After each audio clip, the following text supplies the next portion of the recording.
Salut, bienvenue à tous et à toutes. Alors, si vous êtes arrivé ici, c'est parce que vous aimeriez semer des concombres ou faire du semis.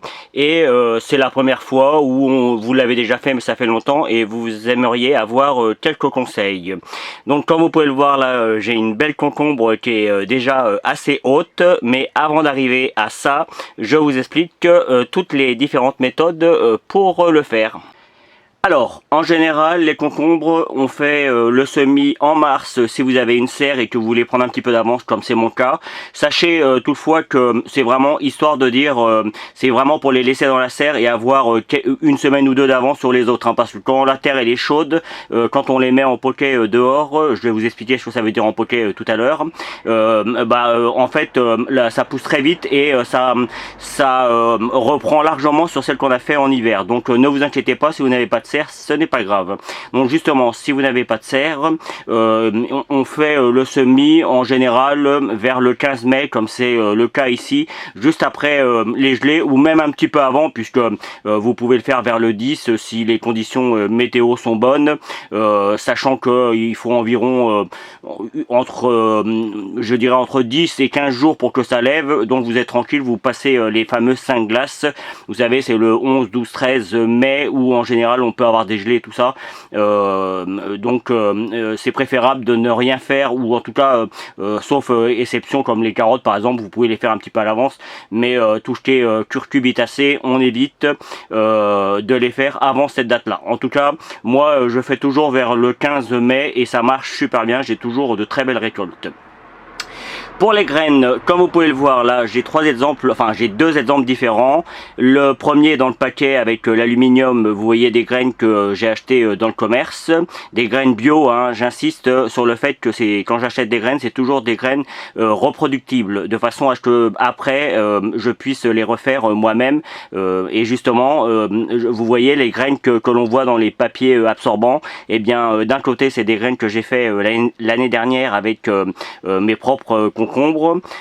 Évidemment, j'avais acheté des concombres avant, mais j'ai récolté les graines. Et de l'autre côté, c'est des concombres de chez ma maman. J'ai fait le même principe et ça me permet d'avoir des variétés différentes. Souvent, c'est ce que je fais. J'achète un paquet de graines que je n'ai pas, avec des variétés que j'aime bien, ou parfois je fais des essais. Et puis, si ça me plaît, eh bien, je récupère les graines l'année d'après. Il faut savoir que quand on récupère les graines, c'est juste un petit aparté. Tous les 5 ans, vous rachetez des paquets avec les mêmes variétés que vous avez déjà fait en graines, de façon à renouveler, parce qu'il peut arriver qu'avec le temps, les graines soient moins performantes et moins productives. Cela étant dit, moi j'utilise mes graines depuis très longtemps et ça marche toujours très bien et j'ai toujours de très bonnes productions. Donc voilà. Maintenant, pour le piquage, alors, soit vous le faites en serre, vous utilisez des pots. Alors soit vous les achetez dans le commerce, moi je les récupère souvent à la déchetterie, il y en a toujours plein. Vous allez voir à la déchetterie, vous demandez à celui qui s'occupe de la déchetterie si vous pouvez en prendre quelques-uns et vous allez voir, vous allez en trouver. Donc alors je vais prendre des graines du commerce, hop, parce que c'est une variété que j'aime bien, que j'ai acheté cette année, qu'il m'en reste pas beaucoup, donc du coup je vais toutes les mettre, hop. Moi, personnellement, les graines, alors évidemment, je mets du terreau que je tasse bien. Vous pouvez l'humidifier un petit peu, mais bon, c'est pas forcément une nécessité. Et puis après, vous voyez, les graines, je viens les mettre. Alors, il faut qu'elles soient droites. Alors avec les concombres, c'est des toutes petites graines, comparé au curcubitacé. Vous voyez, on a quelque chose d'un petit peu rond et on a une pointe sur le dessus. Le côté rond vient dessous et la pointe dessus. Et puis on en met 4. Hein. Sachez qu'il y a toujours une ou deux graines qui peuvent ne pas prendre. Donc faites-en toujours plus. Et puis si vous en avez trop, bah, vous en donnez, hein, comme toujours. Une fois que vous avez fait ça, vous remettez un tout petit peu de terreau. Mais vraiment un tout petit peu. Hein. Vous voyez, je les ai pas enfoncées énormément, hein, mes graines. Et on tasse bien comme il faut et c'est terminé. Vous avez vu, hein, c'est pas compliqué. Alors moi je les ai mis droites. Sachez que certains, alors je vais faire avec des graines d'une autre variété qui sont un petit peu plus grosses si vous les voyez. D'autres vont les mettre comme ça. Directement, vous voyez, ils s'embêtent pas, ils les posent et puis c'est terminé. Ils les enfoncent un petit peu. Hop, c'est terminé. Et puis après, évidemment, on met un petit peu de terreau. Bon, moi, je préfère la première version. Mais la deuxième version, pour être très honnête, ça marche aussi, hein. La nature est très bien faite. Et les graines, en fait, si elles sont pas dans le bon sens, la graine se retourne et la feuille va toujours, enfin, la racine va toujours aller vers la terre. Et la feuille va toujours aller vers le haut. Encore une fois, dans la nature, parfois, les graines, elles tombent toutes seules. Et ça repousse très bien. D'ailleurs, je vais vous montrer comme quoi ça repousse très bien. Donc ça, c'est si vous les faites en serre. Après, on les met, évidemment, on arrose bien comme il faut. Alors, on fait attention, on y va vraiment avec soit un petit pulvérisateur pour ne pas justement décoller les graines, puis on n'a pas mis beaucoup de terreau, et de façon à ce que les graines restent bien en place. Par contre, vous humidifiez bien la première fois, et puis après, plus d'eau, vous attendez que les graines sortent et commencent à faire des feuilles. À partir de là, sauf si vraiment il fait très chaud, mais si vous avez en général au mois de mars, avril, mai, les températures sont pas énormes. Donc je disais, on arrose bien comme il faut et puis on attend que ça sorte, parce que si vous arrosez tous les jours, le risque c'est que vos graines pourrissent, et donc du coup vous allez attendre, puis il va rien avoir, et quand vous allez enlever le terreau, vous allez plus retrouver vos graines. C'est à cause de ça. On a toujours tendance à trop arroser, et les curcubitacées, c'est vrai pour tous, hein. On a tendance à, même moi, hein, je le dis franchement, j'ai toujours peur que ça pousse pas, mais c'est une erreur. Il faut éviter de trop arroser.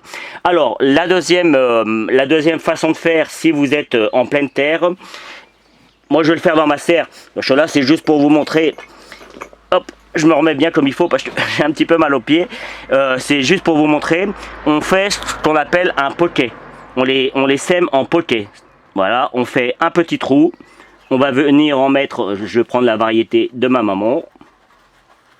Alors, vous voyez, alors quand je ne l'ai pas dit, hein, par contre quand on fait les graines de concombre, d'ailleurs je ferai peut-être une vidéo pour vous expliquer comment on fait. Je me rappelle plus si je l'ai fait ou pas. Je fais tellement de vidéos que je sais plus.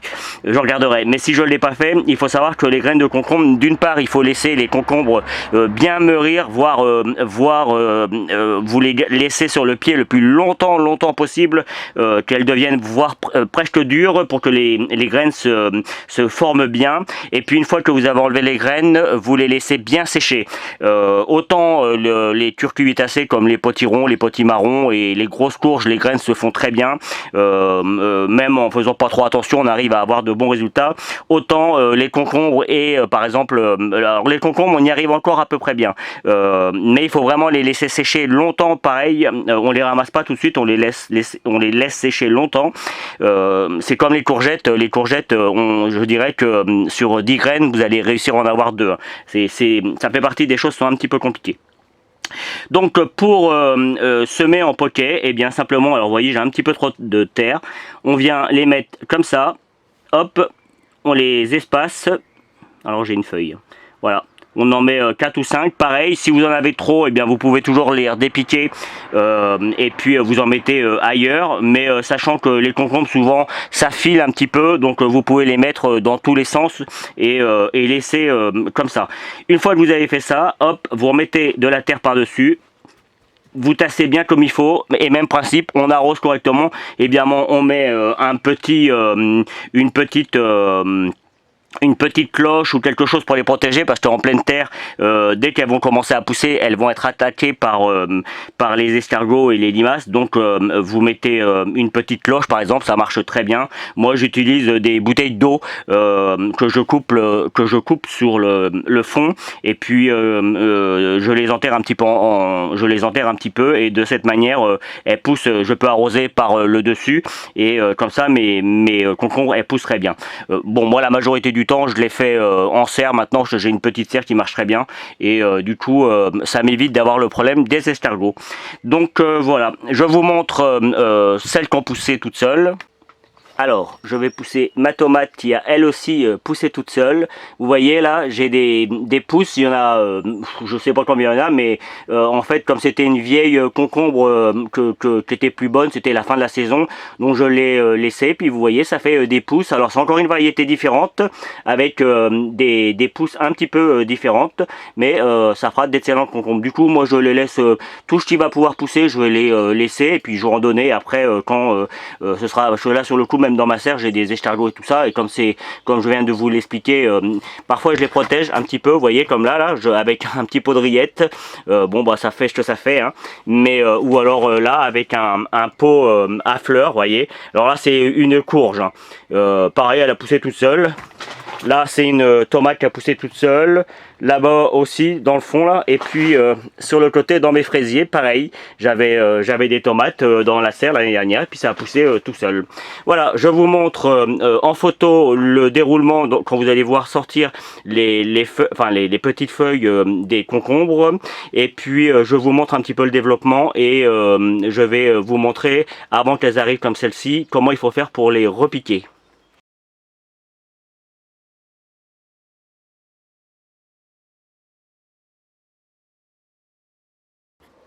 Bien, alors moi je vais les piquer dans ma serre parce que j'ai de bons résultats dans ma serre. D'ailleurs, c'est à peu près la seule chose qui pousse bien avec les tomates dans la serre. Les concombres et les tomates, c'est bien. J'ai essayé les curcubitacées, les grosses curcubitacées, c'est pas super. Donc le même principe si vous le faites dehors. Prévoyez éventuellement, alors je sais pas si on voit un grillage ici, et ça monte jusqu'en haut parce que les concombres s'aiment bien grimper. Puis quand elles vont se développer, celles qui vont être en haut, elles vont descendre un petit peu avec la gravité, et ça va les faire un petit peu plus longue. Et évidemment, tout ça dépend des variétés que vous avez prises, hein. Il y a des variétés qui sont plus petites, d'autres plus grosses. Il en existe tellement de variétés que ça dépend pas mal. Mais en tout cas, les concombres aiment bien s'accrocher de toute façon, et puis ça permet de gagner un petit peu de place. Donc là, moi j'ai des fleurs, j'essaye de pas les casser, hein. Elles ont poussé toutes seules aussi. C'est encore une fois, quand on achète des graines reproductives, comme je vous ai expliqué tout à l'heure, l'avantage c'est que si vous les laissez monter en graines, eh bien ça se diffuse un petit peu, et puis après vous en avez partout, vous n'avez plus besoin d'en semer.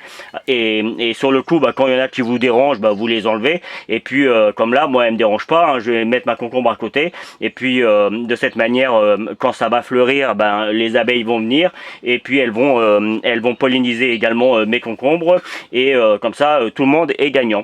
Donc évidemment on fait un trou quand même assez conséquent, hein. Là j'ai quand même pas mal de terreau, tout ça. Vous voyez, cette fleur là elle me gêne, donc je l'enlève. Hop, je garde ma petite pour savoir quel concombre j'ai mis. Et vous voyez, c'est concombre graines cocopelli, hein. Si vous connaissez cocopelli, c'est des graines reproductibles. J'essaye, vous voyez, on voit des racines, hein, au niveau du pot.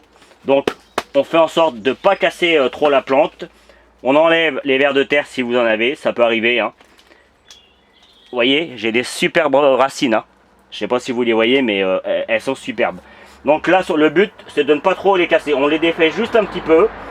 On vient reposer la concombre de cette manière. Vous voyez, moi j'aime bien utiliser des grands pots parce que du coup, quand on les remet en terre, elles ne fatiguent absolument pas. La terre, elle est encore un petit peu mouillée, donc là j'ai juste à les arroser un petit peu, et puis c'est terminé.